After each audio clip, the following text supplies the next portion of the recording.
First, I want to start with just a couple of overall questions. Given everything that's happened recently, especially as a chief, how difficult is it to balance public relations with the realities that come along with such a difficult job? I think one of our challenges right now is to really identify some issues of concern to several very important constituencies all at the same time. Obviously, when there are incidents that occur in some succession, particularly if one of those incidents is captured on video to some extent, that can generate a crisis in public confidence in the community at large, or it can generate a crisis of public confidence in specific communities that have had historic concerns about police conduct. Those interests need to be addressed, and they need to be addressed by me. At the same token, the needs and concerns of our officers have to be addressed. They're the ones that are engaged in our communities. They're the ones that are taking physical risks on behalf of the community at all hours of the day and night. They're the ones that are doing community-based policing. It's important for me to keep them engaged and in the game. Even when things go badly for us, the public, including that public that most is concerned about police conduct while most in need of quality police services, officers in that context have to keep their morale up.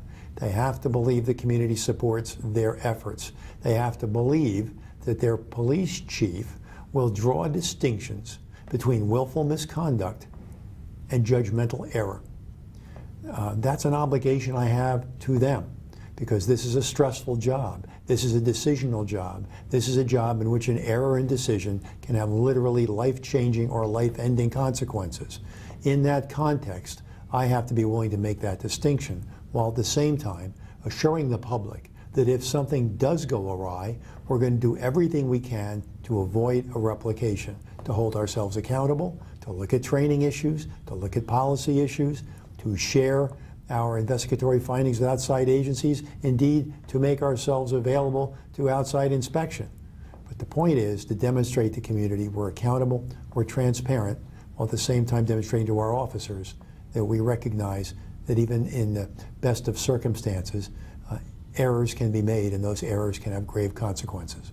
Is there any consolation thinking that the community reacting as it does is really only because they hold police officers to a higher standard than your everyday citizen? They expect and look for someone to represent the best of society in the police force. It's, what makes policing a vocation is the fact that it is so desperately needed by the members of the community, particularly those people who are in neighborhoods that are in crisis. That makes us a vocation. The challenge of that vocation is there is no margin for error in the public consciousness.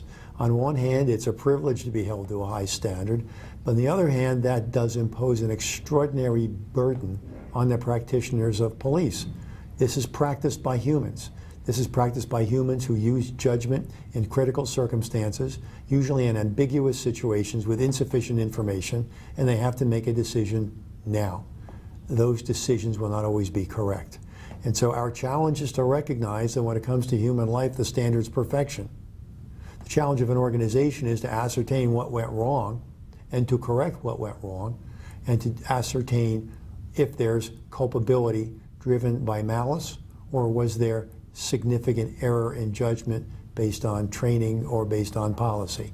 We have to make those judgments, and that makes this job and this occupation the most stressful and difficult in the entire governmental process. I ask this knowing full well what side of the camera I'm sitting on, but how does the media's tend to focus on the negative make that mission more difficult? Well, our greatest challenge in media relations, generally speaking, is taking complexity and trying to reduce it to sound bites. I understand that the print media has only so many inches and the electronic media has so many minutes, but the fact of the matter is extraordinarily dramatic circumstances frequently have complex explanations.